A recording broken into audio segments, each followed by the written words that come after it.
we just saw Alliance take down the Nexus in our last match, and I've been joined by Joe and Quickshot to break things down. And breaking things down, mostly it was a very systematic game by Alliance, in my opinion.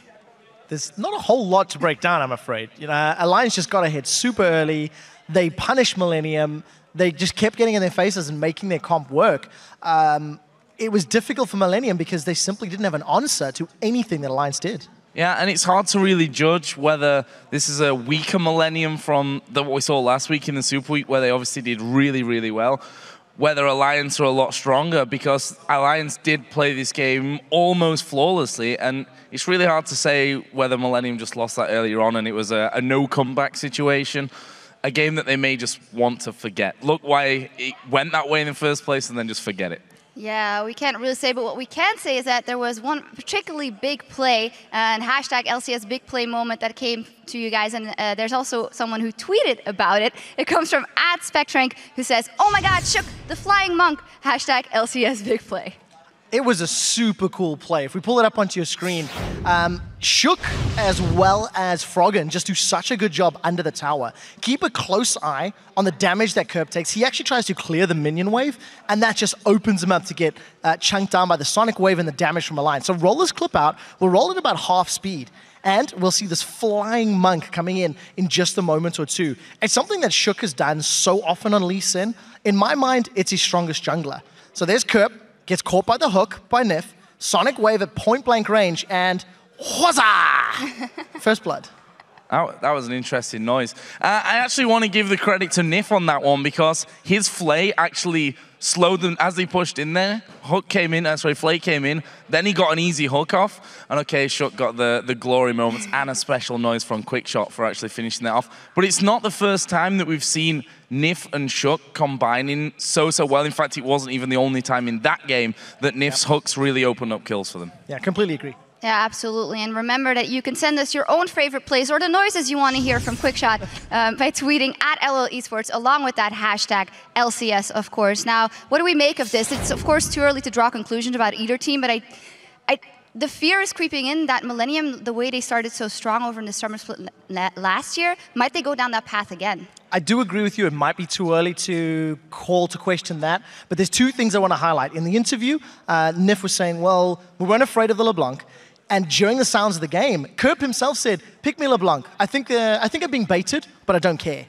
He will care next time, because the LeBlanc had 0 impact. Alliance played around it so incredibly well. Froggen on Nidalee was not afraid. He kept his distance at all time. There was no kill threat on him at all. And it's not something you can do at this level. I think it's hard to say whether that's a start of the downhill spiral for Millennium. It was a very one-sided game. I think we can more look at the other side of it and say Alliance look incredibly terrifying right now, and if they keep going like that, they're going to be up there at the top come the end of the split. I predicted they were going to be at the top, and I'm sticking to my prediction. I'm not changing in week 2. But there's time. There's time. We know, Quickshot. We're going to head back to D&D at the desk. But first, let's hear what Jankos has to say about his opponents when ROCCAT faces SK Gaming in our next match. SK never gank mid lane pretty much. Jesiz usually picks a farm heavy mid laner, and he's just trying to farm and not die.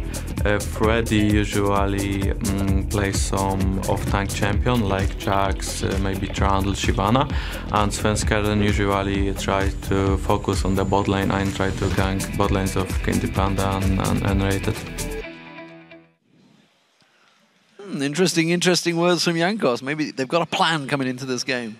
And I think also, looking at the chin strap, Freak would really be jealous. I mean, that is a beautiful one from Jankos. Definitely getting pretty thick. It's thicker than Freak's.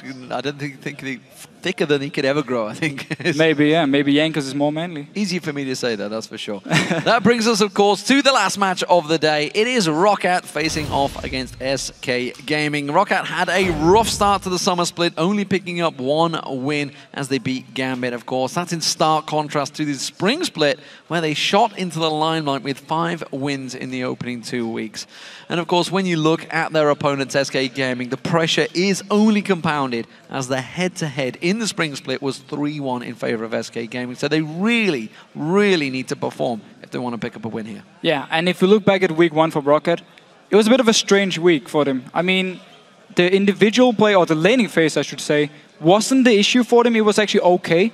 But then when it came to moving around on the map, quick decisions for them, and also taking the risk-free plays, they just failed completely. I mean, the Subar crew, where they start the Baron, and they actually end up giving the Baron over to Subar crew, lose the game, and in general, they didn't know how to push the advantage on the map, and I'm 100% sure it's something ROCCAT really has worked on coming into this week. The chin strap has gone. What? What? How dare he? I mean, really? How could he shave such a beautiful thing? I never know. SK Gaming, well, let's talk about them because they had a strong start to the season once again, taking down Fnatic and opening the game with an overall 3-1 advantage. Fantastic start for the season for them, of course. They show that they are the team to beat if they can reach the late game, but they still show those early signs of weakness in the early laning phase. And it was the exact same thing we saw in the last split for them, so they pretty much look like the same team because, again, weak early game, very good mid game, very good late game. It's been the same deal here for SK. And also if you look at the pick and ban phase, if you just look directly at the game against Gambit, where they actually picked Vayne for CandyPanda in a setup where there was 0 wave clear and where every lane needed help from Svenskeren to actually really snowball.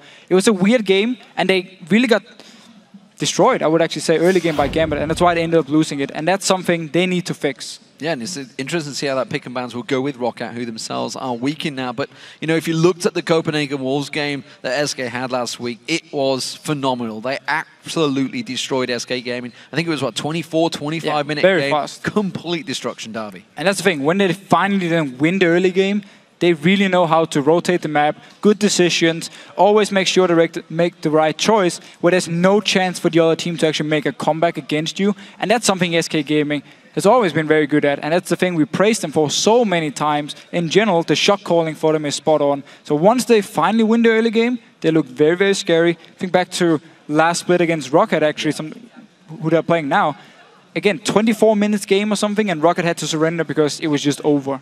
Yeah, they got to be careful. So we'll see how this one works out, ladies and gentlemen.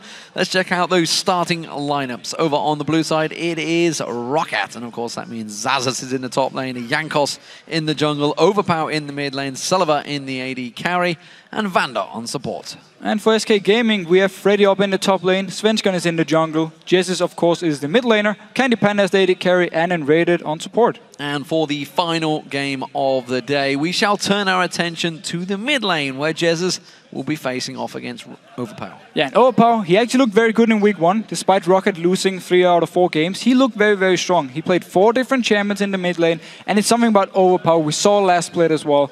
He plays a lot of different champions. I mean, there's Mordekaiser, Akali, there's everything for him. You never really know what he's gonna pick. And Jesiz, he also started playing Kayle now. With the Hurricane build, of course, we saw it for him in last week, and he was very dominant, played it 2 times, and pretty much every time for him, he did so well. And it's great for me to see him expanding his champion pool and also play very confident, because it was one of the things we looked at last bit and said, that's the things he needs to work on. Yeah, it's something that, of course, that Trevor not hit on through last week in the pre-show, talking about how Jesiz really has stepped up his game, and he's really up there in terms of stats as well. It is time to check out the votes once again, and according to LOLesports.com, SK Gaming is your favorite in this matchup by 70%. Something which actually I kind of expected. Yeah, I mean, and we have to agree. SK Gaming come in as the favorite. Looked very good in week 1. ROCCAT got a lot of things to work on here, but at least for them, we saw them in the entire last split here, where they ended up getting 3rd place in the playoffs, so we know they are a team who can bounce back even if they have a bad period.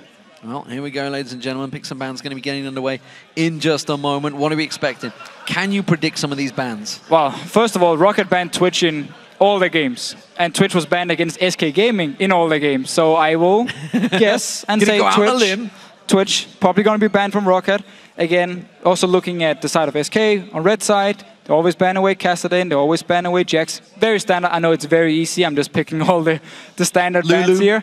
Lulu could be potential ban. I don't actually think so, because Jesiz, he doesn't play it. Yeah. So unless Overpow plays it, I don't think Lulu's going to be banned. Oh, we'll see how it goes. Here we go. Picks and bans underway. Final match of the day. What will the first ban be? They were thick and fast as Alliance faced off in the last match, but this time around they're a little bit slower. Yasuo will, of course, be the first ban. That surprises me that ROCCAT would ban that against Jesiz. Yeah, so Jesiz actually played it in the loss against Gambit, and he ended up with like 6-2-4 scores, so he had a very good performance on it. But normally when we see Jesiz, it's on the farm-heavy champions. It's more his style. Still though, ROCCAT, they respect this Yasuo here, so they banned away.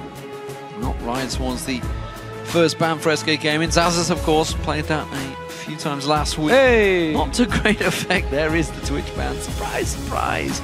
It's something that CandyPanda has been running in the background, as far as we're aware. The reason it's actually relevant with this Twitch here is the fact that ROCCAT keeps banning it on blue side. So clearly, either Celaver doesn't play it, or they don't think he plays it well enough for them to first pick it. So they want to ban it away, make sure SK won't take it in the first rotation over on their side. Cassidin was taken away. No shocks there, I don't think. 85% ban rate still in the European LCS. And Shyvana, this is the first time he's been banned away, or she's been banned away, I should say. Trundle could be first pick here for ROCCAT. Hit quite a bit in that top lane with the Jax ban coming in. As you mentioned, top lane may be the focus. Yep. And Trundle is indeed locked in as the first pick. So the reason SK delayed the last ban, and actually were thinking about it, was because they knew if we ban Jax now, it's going to be a first pick Trundle. And then Freddy was like, is he going to play Aatrox? Is he going to play Renekton into it? Both of them against the Trundle, when you go to the late game parts, that's where Trundle becomes really strong. It can be a hard matchup, but of course SK felt like they'd rather give Trundle to ROCCAT and then take Lucian and Elise for themselves than actually giving Jax over and getting Trundle for them. So decided to make a choice, banned away, but a lot of top lanes being banned here.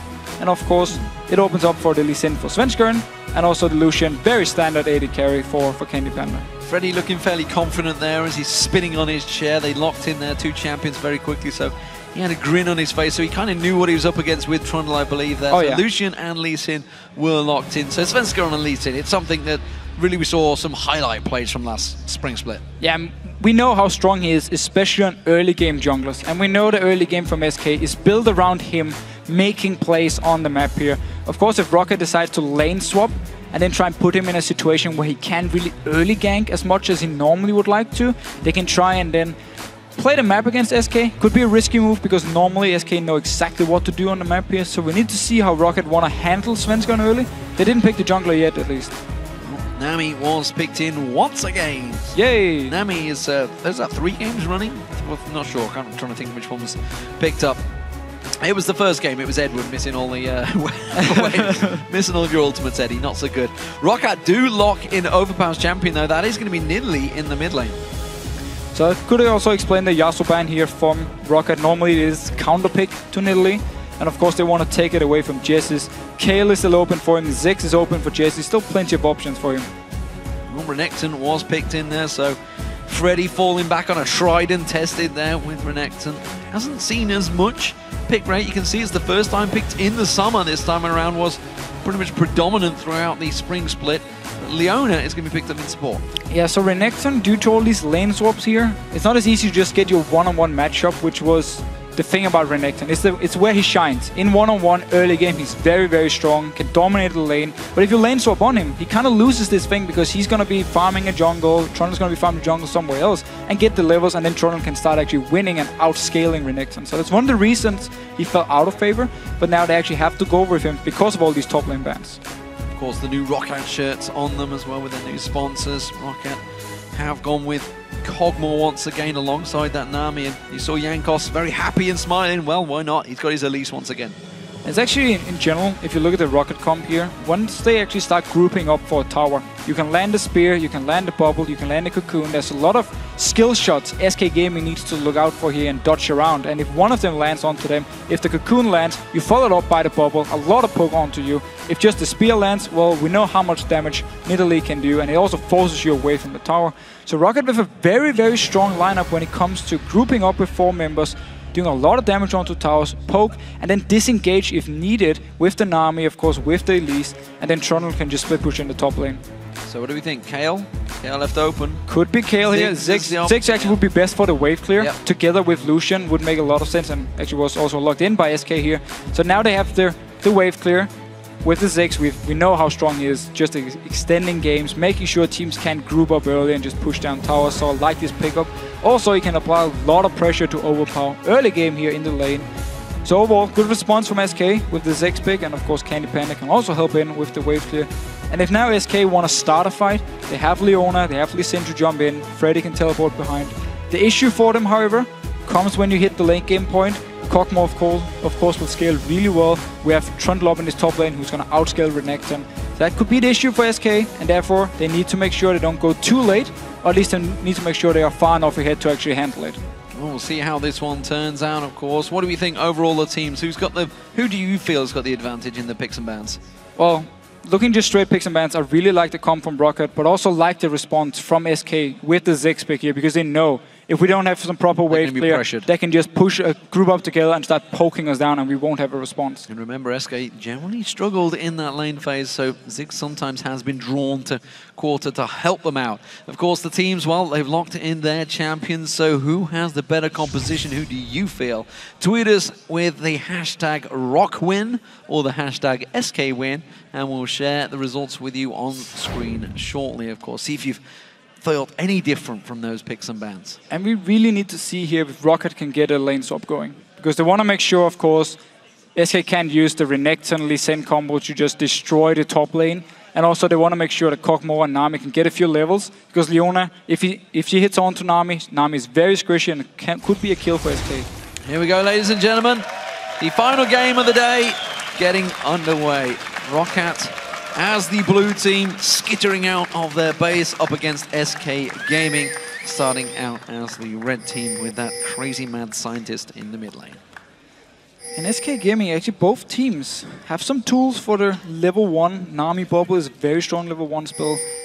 You can even land on multiple members, of course. And also on the side of SK Gaming, you can start stun onto Renekton, you can start to stun on Enraided. Some good CC that can lock down the first target who runs in. So we need to see ROCCAT for now are grouping around this top side here because they want to get in, get a few wards so they can spot where SK is sending their dual lane, and ROCCAT can make sure they can send theirs the other lane. Well, SK are still the favorites. Of course, you were voted them the favorites over the last week, and now it's 63% still in their favor, swinging slightly into ROCCAT, but still SK very much in charge. We'll see how it works out as this game progresses. Of course, keep your tweets coming about the big plays. We may see a big play in this one. We saw one in the last game. Let's see if ROCCAT or SK can perform. So this one ward here from Svenskeren actually means ROCCAT won't be able to just straight up invade into the jungle. Or they can still do it, but it can be more risky because SK, of course, will have full vision of them moving in and can try and set up a counter engage onto them. And they're just waiting at this red buff. They're expecting ROCCAT to do something. For now, nothing happening. They're not going to go for any invades. We did see a number of early invades that either worked or backfired horribly throughout the Super Week, just last week, in the last few days. They will get the lane swap though, because actually the bottom lane, SK already had the dual lane down there. They won't be able to swap up in time in case they want to go for 2v2. And now ROCCAT, because the dual lane is up in the top side, can just move into this red buff. Svenskeren actually, because he was waiting around, is gonna be delayed on his own blue buff now. Yeah, he was waiting. He wanted to start off on the red buff. You could see he was there with Freddy, and Sturms was not able to react in time, and now he's desperately making a mad dash across towards the red lane himself. Freddy's got to be careful he doesn't push out that wave too far. He's trying to just stay relevant close to it, but he's taking a lot of harassment from VandeR here. Going to force him right back behind his tower. And Nami is such a good support when it comes to these lane swaps here early on. Because of the bubble you can land, you can try and predict where Freddy's gonna go when he wants to last hit a minion under the tower, for instance. Predict the bubble. Either you force him to go away from the minion or get hit by the bubble, and then he takes a lot of pokes. So, wisely enough, he's just gonna recall away. He knows he's not gonna get any CS in this lane swap here, and needs to start jungling. Svenskeren though, he's very far away from him. They actually need to go together, so it's a bit of an issue for Freddy here early on. I'm sure whether VandeR actually had 80 runes on him there as well, the amount of damage he was putting down onto Freddy. I was trying to have a quick glimpse across, I can't quite see them, maybe I'll check them out after the game. As it stands though, Freddy is going to hold off in a 2v1. Well, you know, something we talked about with Renekton, of course, the fact, oh, he's just teleported back, and now it's going to be a 4-on-1. He's gonna die from this one. I mean, 4 members, he needs to back away from this tower. Svenskeren is at his own blue buff, he's not going to be here. Pillar of Ice could go down and block him, but Xaxus does not go for it. Cocoon did land, but Freddy gets away scot-free there. I feel that ROCCAT could have punished it a little bit more, but instead they are focusing rightly on the tower. Yeah, now of course they need to make sure once they actually take down this tower here, that it won't push towards Freddy. They just want to deny him all the time. His teleport, of course, was already used just to go back to the lane and then actually move away from the tower. With the jungle up top lane though, it opens up for Jesiz to apply a lot of pressure on this mid lane onto Overpow. Jesiz is going to keep those bombs onto Overpow, causing you say, a lot of pressure and gives him the freedom to harass. And Nidalee early on at these levels can get punished quite heavily by a Ziggs in the right hands, and that's exactly what they're doing. But look at this early Dragon coming out from SK Gaming. Yeah, I like this move from SK because they know all the members are in this top lane. There's no way they can go down to defend this one. So SK can now take the Dragon, go down to this bottom lane, which is not even pushing, and still pick up a lot of farm for CandyPanda. The bottom lane tower is untouched, so they know they won't be able to kill it in time if ROCCAT decides to recall up top anyway. So smart of them to at least get the Dragon for this. 4-minute 20 Dragon. Keep your eyes on that one at the 10-minute mark, because that will be back up. Jesiz has got a spider coming towards him. He can quite easily satchel charge his way from that one though, so not too much pressure, and he'll get back around to clear out the wave as well. Celaver's stuck around in this top lane, hasn't backed off yet, which is keeping Freddy hot on his toes. He has still only got 1 CS, and Xaxus, of course, only got 5 himself. This is pretty smart actually. They kept Celaver up here to just farm in his top lane because, again, they saw SK move from the lane up towards the Dragon, so they know Dragon is gone. It's very easy to spot out, and they also know their bot lane tower is completely untouched, so they don't have to send members back instantly to defend it, and therefore could push this wave all the way into the tower, make sure it resets now before the next 2 waves meet each other. Freddy missing a couple of CS there, and more importantly the siege minion was missed out, so would have helped him out, but he can hold this lane here now. We did see Xaxus is the one basically being punished by this. He was heading down towards the bottom. He's got himself a double Doran's Blade. Ooh, this is not good for him. Bot lane is pushing in favor of SK, so he won't be able to get any CS there. Top lane, he needs to wait for Freddy to push this wave all the way down to his side of the lane here. So actually Xaxus being punished a lot for the fact he went up to the top lane with the 3 other members from ROCCAT to push down the tower. And Freddy, he was just waiting. He knew at some point he would be able to get some farm. That's why he just waited around. He has managed to get a little bit of lane tax there. Overpow gifting that across towards him, so he has hit level 3 and got himself a few minions and actually kept himself level with Freddy. Freddy himself though, look at the top lane, you can see he's just holding it there right now on the mini-map. Slowly pushing. Looking to push that one out anytime soon. I need to see if Svenskeren now wants to go all the way up to this top lane, so once the big wave built up by Freddy hits towards the tower, then Svenskeren will be there, try and dive onto Xaxus, who is under-leveled at this time, and therefore force him away and deny him even more CS. It seems for now he's at the Wraith camp, still got some time before he needs to be in the top lane. He's heading that way though, you can see those bomb satchel charges all working towards Overpow, but he is up to 5 now. He's got himself that chalice, so he's relatively safe up against the Ziggs. Bottom lane pairing, of course, very even in terms of farm between them. This is the first time we are seeing them up against one another. CandyPanda and Ren rated on the standard combo. Well, not quite so standard combo. Leona has started to become more commonplace though in the summer. Up against the Kog'Maw and Nami, which really has risen to dominance over in Korea and seemingly in Europe now, because this is the 2nd time we've seen it today. Could have been the 3rd if, of course, Genjo had gone towards it. And look at this here. Svenskeren is now in this top lane because there's a massive wave from Freddy, of course. If they can deny this one from Xaxus, it's going to be so huge for SK. It means Freddy going later into the game can just split push against Freddy for a long time, against Xaxus, sorry, because he will be so much stronger. Jankos, though, with a very good reaction, staying towards his top side as well, in case the dive should happen.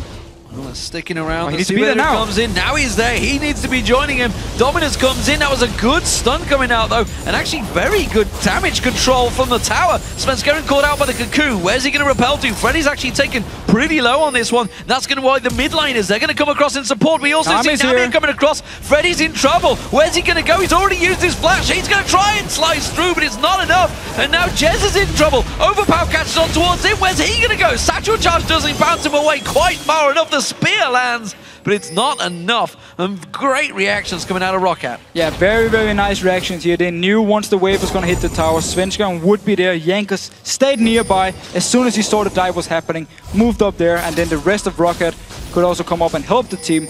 Picked up a kill here onto Freddy, and now of course Xaxus as well can pick up some much needed farm. Yeah, he gets pushed in. Celaver now in trouble. Nami was not there, but the teleport comes in from Xaxus. It forces SK to back away, but now they know that's been cancelled. They can rush straight for him. Zenith's blade not quite catching on though. Celaver almost got baited by his own teammate there. Stayed under the tower until the teleport was actually cancelled. Lucky enough for him, he was actually out of range and just been farming alone now because Nami roamed all the way up to this top lane here to help out. Yeah, got an important assist as well. Spear comes across from Overpow, gets himself the blue buff for that mid lane. Kept up fairly decently on Jesiz in terms of farm, despite the fact he was on Nami, was pressured early, had no help from his junglers. There's opening 6 levels. Blue buff, of course, will go across to Jesiz here. All things being equal, did go across. I wasn't sure whether it actually changed hands incorrectly, but dodging out of the spears, this is now in the hands of Overpow, you feel. Well, at least despite losing their, if you go back to the top lane dive here, despite losing the dive, Freddy has come back to the lane now and it's going to be the exact same thing. He's going to build up a massive wave once again, get ahead in XP, get ahead in farm, until it comes down to Xaxus. Also, his teleport is ready in case SK want to try and set up for this dragon spawning here in the next 50 seconds. And he can always join down. So he can now build up the wave once again, push down to the tower, and then just rotate down towards the dragon. SK can start it. Xaxus without teleporting won't be able to join in, also because he has to pick up the farm top. We'll see how it works out for them. At the moment, it is fairly even in the lane phase, opening 10 minutes. Remember that dragon is going to be up at the 10-minute 20-second mark, which is why it's counting down, and we do see Svenskeren heading back down here. They have managed to push the wave into the turret, but it's far from in their control at the moment, so it would be a risky dragon to start back off again. But remember, ROCCAT have no timers on this. No timers, and also the 2 side lanes for them are pushed into their own tower, so they won't be able to move up quickly for the dragon. Pink ward was now cleared by Svenskeren, so SK got full control of the river and got full control of the lanes. And we actually see Freddy starting to move towards the dragon here after he pushed the wave into the tower. Won't even be needing his teleport because he can just run all the way, unless a fight starts instantly. Jankos is coming around. That was a good satchel charge into a Zenith, into a catch out there. Solar Flare, fantastically done. Overpow and Jankos locked up. Overpow was kind of drawn in by his jungler there, and that was a simple pickup by SK, a kill and a dragon. There was actually a flash on Overpow here, but decided not to use it, so went down for it again. Dragon also for SK. Freddy moved down, going back towards the top lane. Didn't use the teleport, so they still have the option now for him to join in one of the lanes in case a fight should happen. It's a beautiful move by SK. Knew they had the advantage when it came to more members, and also knew they could just start a fight if ROCCAT tried to come in and poke. So Blue buff went across and traded to CandyPanda because he got that kill. And he's going to maybe able to spam something out, who knows. He's going to back off, he's going to get himself the Blade the Rune King, not the Blade the Rune King, he's going towards the... why have I forgot the name of a Bloodthirster? I don't know. I have no idea. Just completely losing memory right now. Jesiz, though, with the blue buff of his own, he's going to put pressure on, and now that there is new blue buff and, of course, Overpow, he has to play a little more safe. A little more safe, actually. Mid lane's been a bit quiet lately. Of course, there's been no need to actually do anything for both of them, just to farm away. Could be the next target for SK if they want to quickly move in, because with the lack of wave clear from Overpow, Jesiz can push the wave down. Some members from SK can join in, get a lot of damage onto the tower, maybe even take it, and then go back into the lanes. Could be an option for SK. For now, they're just staying in the lanes and just farming away. So, let's see whether ROCCAT can claw the way back into this. SK with pretty good control. 2 dragons to the good, even in kills. Still yet to get a tower down, but I feel that's certainly an option for them, but I don't think they're going for it right now. They're happy to keep this lane phase extended. Yeah, well, again, look at ROCCAT's side here. They have to basically just pick up farm wherever they can, and now engage on to Celaver. Well, Solar Flare misses out. Zenith Blade does lock him up, though, but there's a lot of damage going on towards CandyPanda, which is why he's having to back out. Flash from N-Rated to avoid that Aqua Prison. CandyPanda going aggressive with the flash there, almost paying the price, because that tower hit was quite strong on towards him. They will get the tower down, though, so that will be the first one of the game for SK. A very aggressive play here from SK. Wanted to deny again the entire wave. It's a thing SK has been playing around in this game. Whenever there's a big wave at a tower and someone from ROCCAT was there to try and take it, they would just go aggressive towards them, try and force them away. Did the same thing here. Had to use all the summoners, though, from SK's bottom lane. So Jankos back in the bottom, clearing out. VandeR getting a little bit of CS as well. This tower in the mid lane is actually taking a lot of punishment from Jesiz. Sweep comes out from SK. Blade not quite in range on Jankos there, though. Not quite in range, but in raid, actually been very aggressive on this lane. Also at the dragon fight, he didn't even think. It's just, oh, you come close, ulti into your face, jump in, get a kill here. So SK now actually decides to move to this mid lane because, again, lack of wave down to Nidalee. Kog'Maw is left in this bottom lane. It's going to be an easy tower for SK. Well, they're going to push in for it. We'll see whether they get it. Jankos is trying to stick around. Take the tower. Prison's in there, but they just need to hit the damn thing, and they're not doing it. They're going to back off. Both CandyPanda and Jesiz could have got a few auto attacks onto it and just take away the tower, but played it very safe. Didn't want to risk getting hit by a bubble or anything from ROCCAT here. Forced him to stop recall anyway. Nonetheless, they will back off. Jankos checking out that bush. We do see the Mega Inferno Bomb being used to wipe out that minion wave. That's going to stop ROCCAT pushing through that mid turret. And you can see this top turret taking a lot of damage. Freddy just needs to get in there, get a couple of hits down. Yeah, so just like the mid tower, both of them are very, very low. Easy for SK to just go in, get a spike and goal when they kill these two towers, and then take all the wards, move them a step further down, get full vision of ROCCAT's jungle, and then know exactly what ROCCAT is going to do. And we talk about how ROCCAT in Champs League got ahead, could just start grouping up and have a lot of siege potential, a lot of poke potential with both, of course, landing Cocoon or Bubble and land a spear onto them, and it could work out for them, but they need time, and now they're falling so far behind. So SK, with the superior wave clear, has just been able to push down the lanes again and again, and always try and punish them. And now, onto Celaver. Solar Flare, Zenith Blade, Celaver dead, and that's going to be another kill for CandyPanda. And pretty much a clean one this time around. It was what they were aiming for last time, and it also put some pressure on towards his inner turret. Get a lot of damage. Svenskeren joins in with the team as well. Bubble onto Enrated.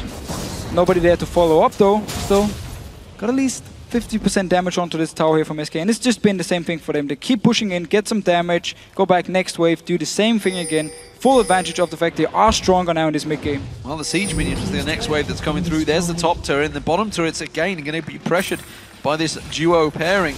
It's still only VandeR and Jankos there. Celaver has finally respawned and he's just going to get in there. So up the hit point's gone. They're going to go aggressive on towards N-rated. Can they catch him? Aqua Prison gets dobbed out. Cocoon does manage to catch on. There's the wave. He manages to surf that one through. But now Jankos is in trouble. They're going to try and turn it around. Here comes the teleport. Freddy's going to join in. Mega Inferno Bomb comes in, plonks onto his head. Freddy manages to clean up that kill, and they will back out once again. ROCCAT should not be chasing this one. They can turn.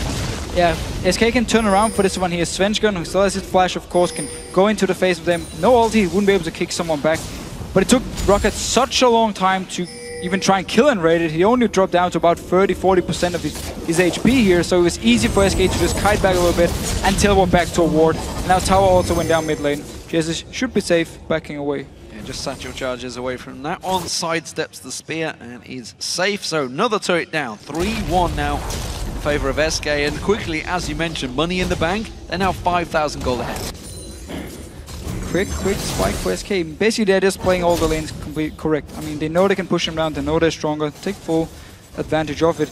And that's the thing about this Kog'Maw Twitch AD carries we see a lot of in Korea. The thing about them is, if you fall behind, you will often lack this wave clear, because if you're paired with, let's say, Nidalee here, with a Trundle, there's absolutely no wave clear on the side of ROCCAT. That's where at least the European teams now need to learn. Once you play Kog'Maw, once you play Twitch, we need something else with some wave clear, or we need to make sure we get ahead early on and we dictate the map so we won't get in this situation where every single lane just get pressured and we have no wave clear to do anything.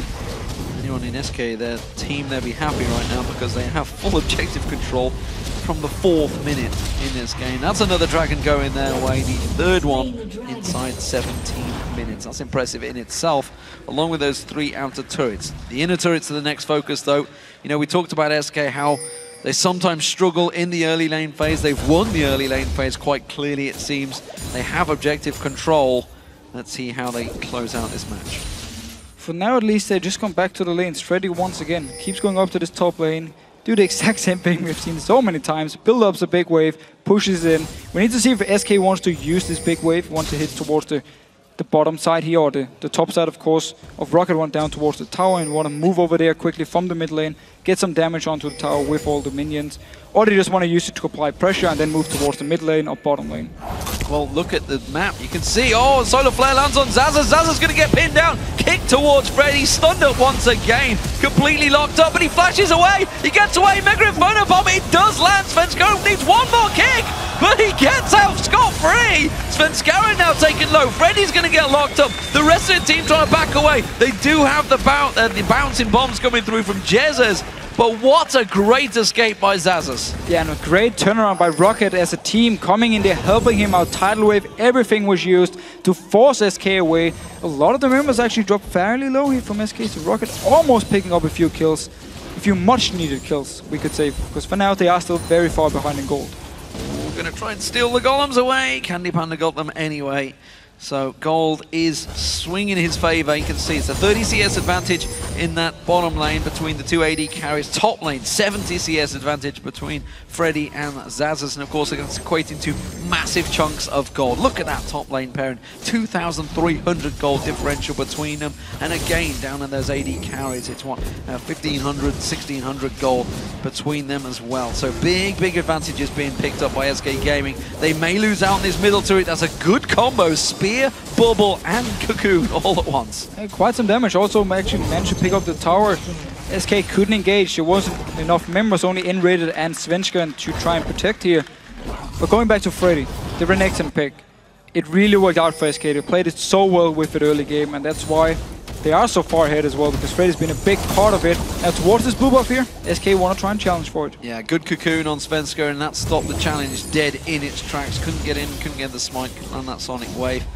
And it does buy time for Xaxus again in that top lane. Needs to, as you mentioned, get some of that farm back. He's a long way behind Freddy, which all came from that very early level 1 2v1 switches and all the rotations they were doing early on. Put them in so much problems, and this is something we're seeing more and more common in every single LCS game now. And it's what we need, because again, it was one of the things EU as a region were pretty far behind on when it came to rotations, when it came to tactics in game, and it's great to see the teams really picking up on it. And we know we have very strong individual players in Europe, so that's definitely not the issue for us. It's more the fact that the teams had to learn these rotations, tactics. They of course need to get better and better at them. So for us, at least the spectators, it's great to see. Yeah, and it's a case of understanding the situations. Like suddenly if the team calls for a slow push in top and a fast push in mid, they need to know exactly what they've got to do with the minion waves, every single player on that team. At the moment, SK Gaming have the advantage. They're trying to push in, trying to take down this pink ward, but it's a little bit of bait, I feel, from SK Gaming. They're trying to draw ROCCAT in a little bit closer as the solar flare was getting in range from N-rated. And it's great for SK to keep ROCCAT in this jungle here, because they can do so much AoE poke with Jesiz, of course. They engage from N-rated and hit multiple members once they fight in the jungle here. So SK happy just poking away. Of course, took actually a spear from Overpow in the face on, so I believe it was Svenskeren, so he at least needs to back away a little bit. It was Svenskeren and CandyPanda who took one, so 2 good spears landing this time around from Overpow, of course, with that needlessly large rod attached along with the Athenes and Holy Grail. Those spears will start to hurt, but as we've seen so many times from Nidalee, if they do fall behind, it tends to get tricky in those defensive spears. You have to be incredibly accurate to catch them. Yeah, basically you need to land a spear to force them away from your tower and just buy yourself time. And Svenskeren! Oh, he's on the ward! Oh, that would have been a kill. Just gets away. He stood on top of the ward as well, but it wasn't quite in range. And now actually Overpow's taking a spear, but Jesiz can reply with some of those bouncing bombs.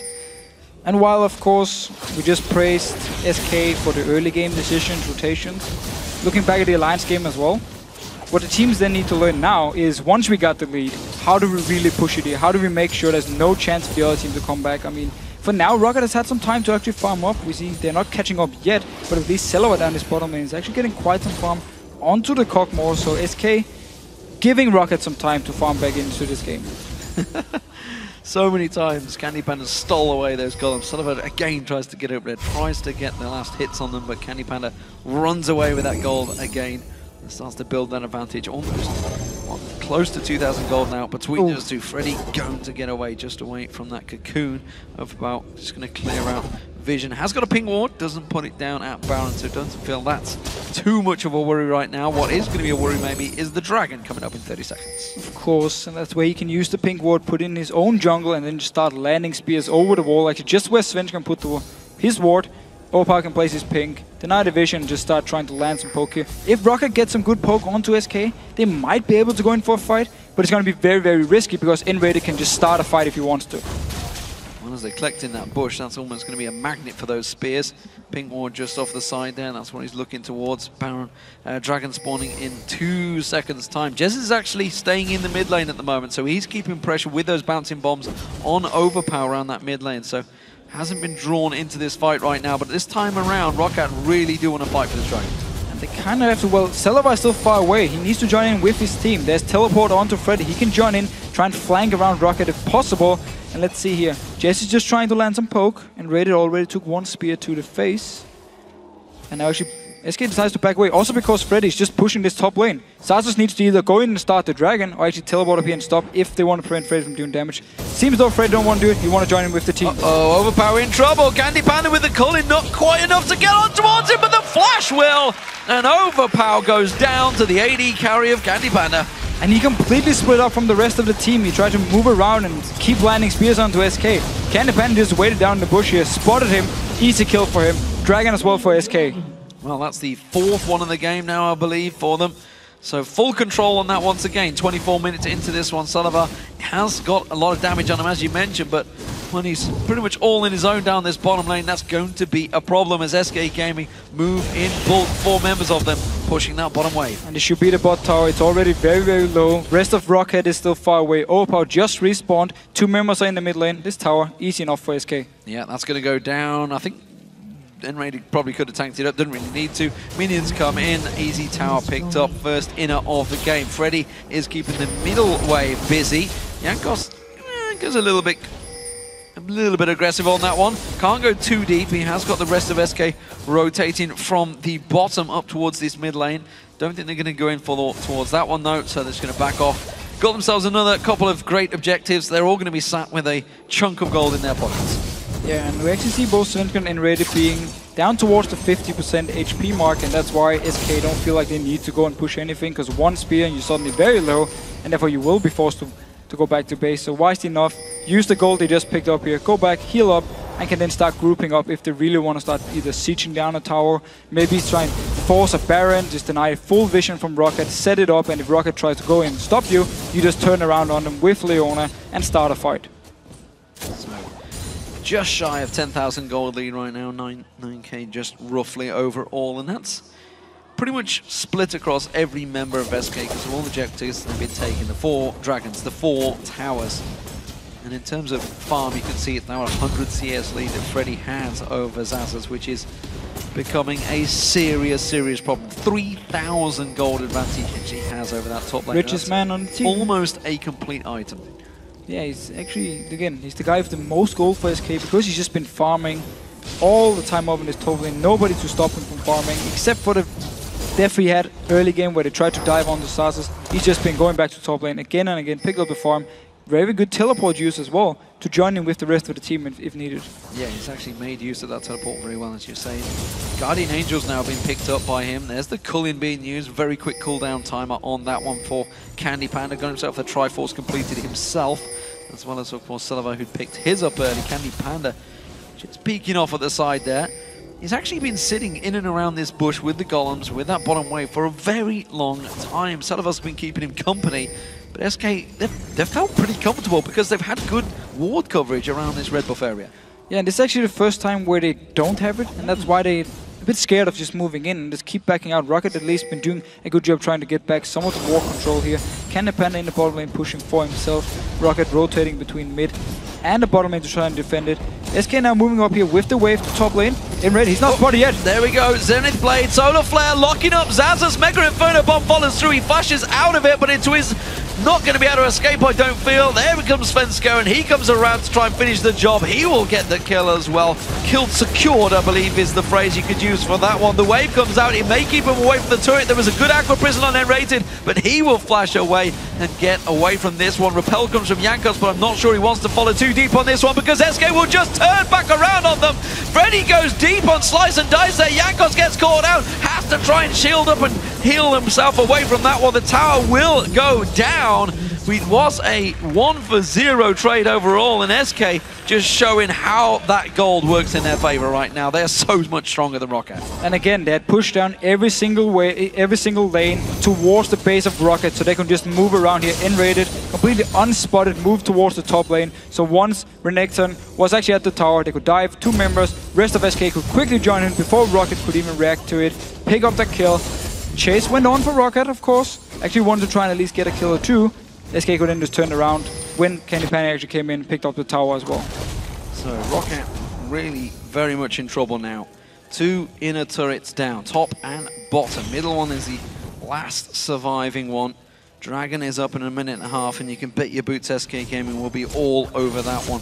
And Baron may actually be their focused objective next. And 4 members from ROCCAT used the flash in the last fight. So Enrated has a lot of targets here he can hit his ulti on if he wants to engage the fight. And they can just instantly blow up him. Kog'Maw, he's gonna die instantly. Nami, of course, the same deal here. So for SK, if they do try and force a fight now, bait ROCCAT into a bad situation, Enrated can just land an easy ulti.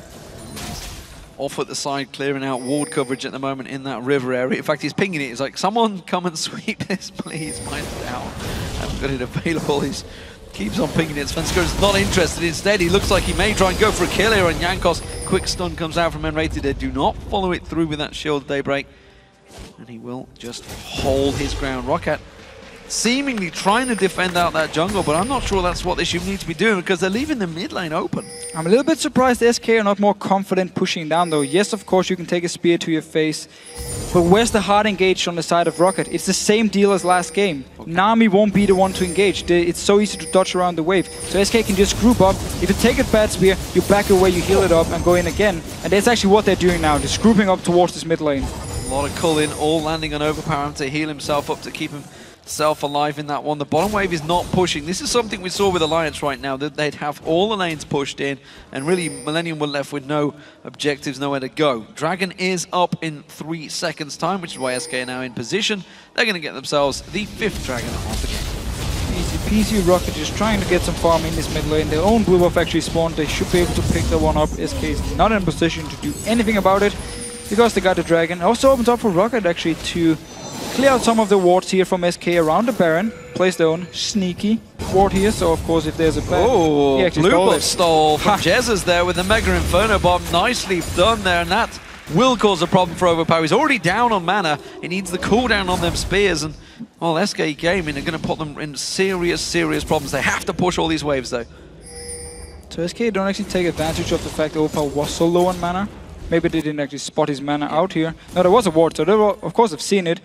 Gonna move in now though, once Jesiz actually pushes down the mid lane to, again, hopefully clear out the wards around the Baron so they can apply some pressure at least for ROCCAT there and force ROCCAT to either go up and face check it or just say, okay, we have to give up this Baron for free in case SK starts it and ROCCAT is not in position to try and stop it. But for now, there's 2 wards remains from ROCCAT. They have Vision and SK back to the same position they've been in for the last few minutes where they push down the waves and then just stay far away from Overpow and Nidalee here. Don't want to risk getting a spear in the face and just move around, deny a little bit of vision, push in the wave once again. Freddy doing the same thing on this top lane here where of course Xaxus needs to get up here and defend it. Something they haven't taken advantage of, as you mentioned earlier on, was the flashes. The flashes were all down. They're all on long cooldowns, but they're almost off those cooldowns now, and we still haven't seen Enrated going aggressive. We do see Freddy coming around the backside in this mid lane. That's going to give SK the middle turret easily taken.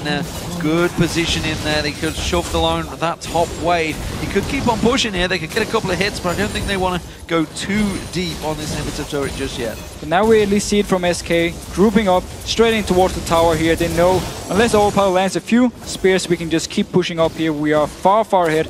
And if someone steps out of position, Enrated can engage onto them.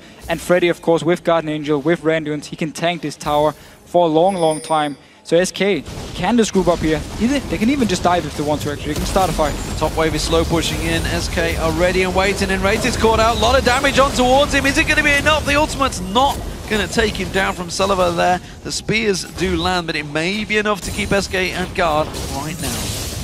No follow-up for ROCCAT. Again, they don't have any champions who can just dive straight into your team here. So Enrated could back away. Didn't even need to use his flash actually to disengage. So for SK at least, again, pretty much the same deal as Alliance last game. Because of the comp from ROCCAT, can push up towers, back away in case something goes wrong, do the same thing again, and ROCCAT just needs to buy time and farm. Oh, big chunk of farm going across towards CandyPanda down that bottom wave, clearing out chunks of waves right now. Cullen being used to make sure he picks up every single last drop, and he's going to back off. He'd already bought himself a second Vampiric Scepter on the last back, so we'll see what he turns that into, whether it is going to be a Blade of the Rune King or it is going to be a Bilgewater Cutlass, so Blade of the Rune King almost certainly will get picked up by CandyPanda. We also see Frozen Heart onto Enrated here, so he's going full armor based, and it's very smart of course because Nidalee is not exactly the person who's going to be in his face in a team fight. It's going to be all about him getting towards Celaver, slowing down his attack speed, tanking up as much damage as possible against him. It's a very, very smart pickup. And now SK moving into around this Baron here. Will they be able to clear the ward on the side? They should with this pink ward. Yes, sir. They're going to see them both. See, eliminated in there.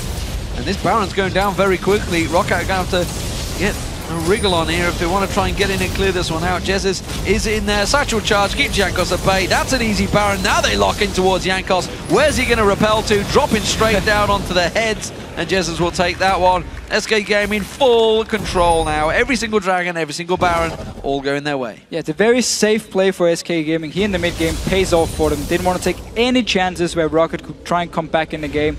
So just been slowly working all the lanes down, over and over, just waiting for opportunity to either take a tower or now the Baron. So very safe play by SK, and it works for them.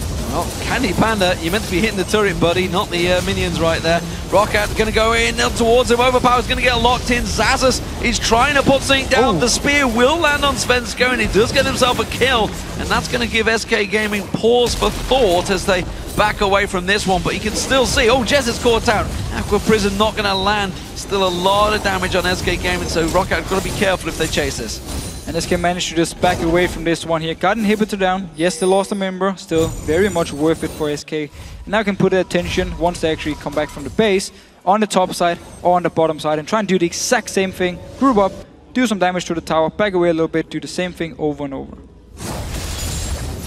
Big numbers being built up by SK Gaming in terms of farm. It's a 35-minute game. They've had close to full control. Not as clean as Alliance's game, not by any stretch of the imagination. But ROCCAT really have been chasing it, just like Millennium were in the last game, and it's just simple early advantages picked up and worked on, steadily worked on though. They're not being absolutely punished like we've seen some teams do before. But it's the thing, again, we mentioned quickly in Champ Select how early game, especially like Renekton, Elise, a lot of power from SK. Ziggs is gonna beat Nidalee in the lane as well. We talked about how ROCCAT needed to lane swap top lane to get away from, of course, the Lucian as well in lane for the Kog'Maw. So the lanes, or the champions for ROCCAT just needed time to build up, to get into this point where they become really, really strong into the late game. And that's where SK, with a lot better mid-game comp, just took full advantage of the map and of the fact they can push down the lanes. And they just played it very safe, so ROCCAT now had some time to farm up, but still SK has the Baron, picked up already, the inhibitor now, so while it's safe, they keep the advantage going. Already is a gigantic crocodile in the mid lane. They are worried to get close to him. CandyPanda is going to clear out those wards. I'd love to have a ward kill count at some point on these games. Sometimes when they go on, it is a long vision. Overpow's got to be careful. There's a lot of damage from Freddy. And he really wasn't quite realizing how much was there. Spears continue to get thrown as the rest of SK keep putting that damage on towards that tower. The culling, by the way, will not take that turret down. He's going to have to attack it. The wave only caught out by the beach and rated in Leona there. She'd already got her bikini on, so she was ready to ride the waves on that one. Freddy going to keep on pushing. Super minions around the side. CandyPanda can't get too close. He's taken low. He's going to lifesteal off the wolves, I think, off the side and probably come back and join his fight. Yeah, he's going to use the Wraith as well to lifesteal himself back into it. No problem there. Xaxus, he's going to get locked up. Freddy putting the damage down. Freddy is an unstoppable machine right now that nobody wants to deal with. Overpow keeps on throwing out the stuns. Svenskeren taking low. CandyPanda's back. He's got himself his lifesteal fully topped off. Solar Flare goes down. Xaxus is going to be the focus target. Freddy chasing on towards him. Will back away. Still got the Guardian Angel, by the way, on him. Yet to take down this inhibitor turret, though. SK seemingly a little bit haphazard on their targeting right now. But because ROCCAT can never just point and click engage onto them or have any hard CC from far away, SK can just stay around and keep dancing back and forth in the base and now pick up the inhibitor and back away, even though they took so much damage in the fight. And ROCCAT actually went back to base, healed it up, joined in again. It was the same thing, just kiting them around, getting damage onto them and inhibitor every single time. It's now a 5,500 gold gap between the top laners, Xaxus and Freddy. Gigantic numbers as well. And it's actually 4,000 across both the mid laner and the AD carry as well. So really big numbers for SK Gaming. You can see the gold advantage, the objective advantage, 6 out of 6 turrets, 8 turrets down, sorry, 6 out of 6 dragons and 1 baron. So big difference. SK Gaming, it's theirs to lose right now, that's for sure. It's been theirs to lose for a long time in this game. Pretty much since minute 5 or 6, they actually started to pull ahead when Freddy could take the wave up in the top lane and just slowly push with it from his own top tower all the way down here. Pick up a lot of farm. He got the first lead there and just kept doing the same thing over and over. So ROCCAT actually got punished for the fact they sent 4 members up top lane to kill the tower, and SK didn't even kill the tower down the bottom lane. They didn't care about pushing it. They were just freezing the lane for CandyPanda. And it's pretty much why we see most teams now freezing the lanes and not just these fast pushes, because it's too risky. You might get in a disadvantage where your top laner then gets denied a lot of farm because, again, the waves push so far down in the side of the enemy team. And it's exactly what we saw happening here for ROCCAT, and why most teams now just do these slow pushes and prefer to even freeze the lanes. Big news for ROCCAT though, they got themselves the red buff this time around. It's the first one they've secured in a while, in around about 30 minutes. SK going in, Aqua Prison catches on Enrated. He does not care right now. Jankos, he's trying to keep them at bay, trying to do anything they can. The inhibitor with that respawn. They are actually putting good poke onto SK Gaming, but SK are just really not worried about this one. They can't quite get in there. Tidal Wave on towards Enrated once again. They don't care. Freddy goes in. Mega Inferno Bomb catches 4 members of ROCCAT. Solar Flare comes down. Celaver gets dropped into double, picked up by CandyPanda. The inhib will drop. SK Gaming are pretty low still, but they have super minions coming in the top wave in towards these Nexus turrets. They should be able to finish this one here.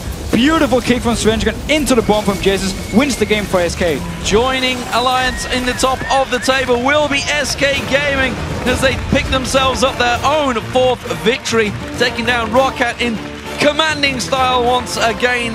It was a 40-minute game. It definitely went on a lot longer than it probably should have, but SK Gaming never once looked like they were in trouble. They played it very, very safe, and it's something SK Gaming they like to do. They don't want to take any chances of giving you a free Baron, giving you a Dragon, giving you some kind of objective, so they played very safe, just slowly push down every single wave, move between them, go up in the top lane, pick a tower, go back again. Didn't really want to take any fights either because they didn't have to. They could just keep pushing down the waves.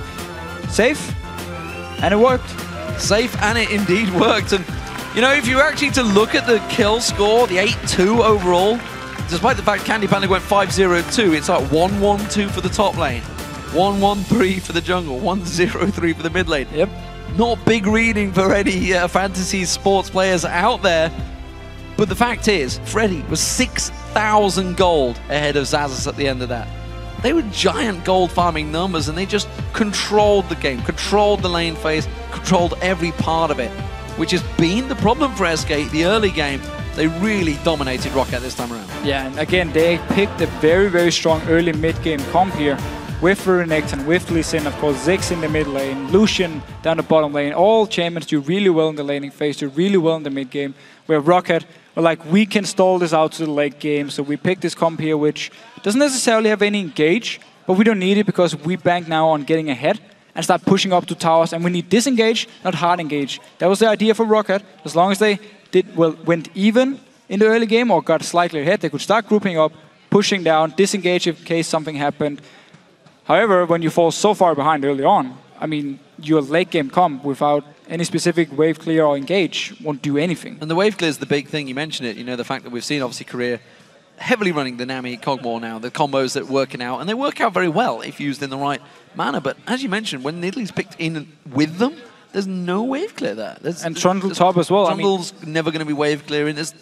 We often see like Lulu top lane as well in Korea when you build around this. It's extra protection, first of all, for the AD carry, and also you provide some wave clear with your glitter lands. And once you pick Trundle, you pick Nidalee, there's none. I mean, yes, Kog'Maw, he has range, he can clear the waves, but he won't be able to instantly clear them. So it means SK can always go in, try and land some poke onto him if he gets in range for it. Also, he has to use a lot of mana clearing these waves here with his ulti, with his E, of course, making it hard for him.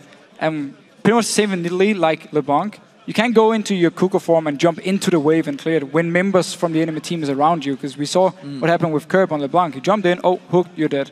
So it's just a risky comp if you don't play the early game correctly, and we saw the swap up top lane for ROCCAT, which was pretty much the deciding thing for them early game, because they fast killed the tower, pushed it down to the second tower, didn't get it to either fast push towards them again or just stayed there to take the second tower. They actually backed away once the wave reset. So it means Freddy, because he was already there, could just start slow farming the wave, again and again, and therefore Xaxus fell so far behind.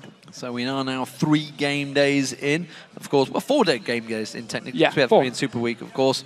At the top of the table, we see Alliance and SK. We'll see how it works out for them. For now, though, we're going to go across to Shox and Quickshot, who have been joined by SK's CandyPanda. So let's see what they have to say. Take it away, Shox. Thank you very much, D-Man. CandyPanda, talk us through the game, because level 1 was not particularly favorable for you guys, but you guys fought back in a very convincing fashion. But I will take your word for it. But I want to start with the picks and buns, because they actually threw us off really hard. Like, we prepared for like 1 hour and did all those scenarios, but none of them were true this game, so we had to adapt this champ select. And we didn't expect them to pick like this poke comp, but I think we adapted well with the Leona. And then from that on, I think we just out-comped them. Yeah. It worked very well. I want to ask a question about your dragon control. You secured 6 dragons in that game. You only got 6 dragons during week 1 of the entire Super Week. Was it a focus to shut down dragons from ROCCAT because they are pretty good at them, or was it just compositional based? Why were you so focused? Yeah, I think right now in this meta, the dragon is really important. I think the team that gets the dragons wins. So dragon control is really important, and since they had so much poke, they couldn't really contest them because we could just flank them, engage them. And also, if you play with like such a poke comp, you can't really just siege up the turrets like you could with other comps. So we had to go for objectives, and as soon as we're strong enough, we would go for the Baron. Well, explain to me how you say in this meta the dragon is important. Do you mean 4.8, or do you mean how the game has evolved since the tower changes? Like, where does your definition change? Yeah, first of all, it's worth more. I mean, okay, it's only 20 gold per member, but it's still something. And then second of all, I think the way you can win the game now has changed, because before you could just pick Nidalee or Ziggs and you poke really hard and you just push them away from the tower and win that way. But that's really hard nowadays, and I think that's why you have to go for objectives much more. Yeah, objective control and strategy, so incredibly important. Now, you guys in Alliance are considered at the moment as the 2 strongest strategic teams, and you guys are playing each other tomorrow. What to you will be the most important factor in taking down Alliance? I think it's the dragon control for sure. I think we are both really good. I think actually they're like the best team right now in the LCS, EU LCS. So it will be a really hard match, but it's definitely doable, and they're not unbeatable. All about the dragon. Thank you very much, and very much looking forward to that matchup. Let's head back over to the Fisherman to check out the standings. Thank you very much, Shox. With today's 4 games in the books, here's where things currently stand in the European LCS. We have all ties all over the place. They're just everywhere, once again, of course. Beginning at the top of the table is Alliance and SK. They are now tied at 4 wins, 1 loss. And of course, tied for 3rd place, we have Millennium and Super Hot Crew at 3 wins, 2 losses. And of course, another tie for 5th place, where Fnatic and Gambit, they both have 2 wins and 3 losses. And down the bottom, we have, of course, another tie between Kog'Maw and ROCCAT. Won 1 game last week, lost today, therefore they have 4 losses and only 1 win. You know, there's a damn good reason they don't show the tables in the English Premier League in the first few weeks. That is exactly why. Tomorrow, though, we will be bringing you another full day of matches, starting off with Alliance versus SK Gaming, followed by Millennium versus Fnatic. And then we have Copenhagen Wolves who will take on ROCCAT, and week 2 will then wrap up with Gambit Gaming facing off against Super Hot Crew. And that is all happening on Friday at 6 p.m. Central European Time.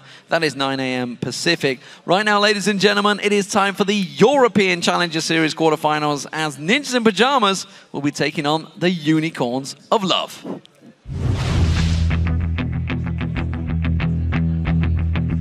First and foremost, League of Legends is a very fun game. It's a MOBA, and it's like something that I very much enjoy. I was really surprised. I was like, wait a second, you can actually make a living out of this in the future because it's getting so huge.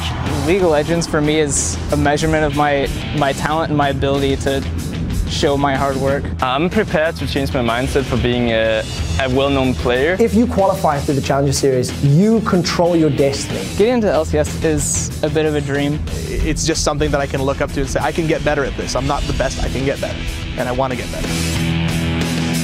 You can't make any plays by yourself. You know, it's a 5-man team, and there's no one person that's gonna make the game for everyone else. It was a combination of dedication, hard work, a lot of determination, I'd say. The only thing that can be on your mind is the game. Nothing else. Nothing else matters. being able to qualify kind of legitimately, by my own hard work is definitely a big goal for me, and I'm ready to take that step.